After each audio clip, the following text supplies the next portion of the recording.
India 2010 runner up తోనే సరిపెట్టుకుంది.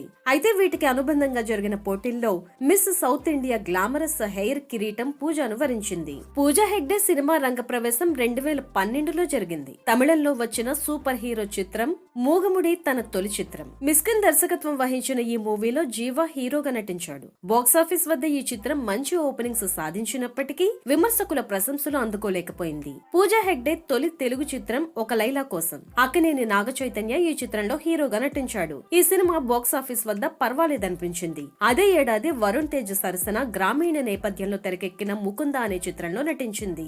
ఇందులో గోపికమ్మ అంటూ సాగే పాట పూజాను తెలుగు వారికి దగ్గర చేసింది. కానీ ఈ చిత్రం కూడా బాక్సాఫీస్ వద్ద విజయం సాధించలేకపోయింది. దక్షిణాదిలో సినిమాలు చేస్తున్న టైంలోనే పూజాకు హిందీ చిత్ర పరిశ్రమ నుంచి పిలుపొచ్చింది. అప్పటికింకా తనకు స్టార్డమ్ రాకపోయినా హృతిక్ రోషన్ లాంటి బిగ్ హీరో సరసన నటించే అవకాశాన్ని దక్కించుకుంది. అలా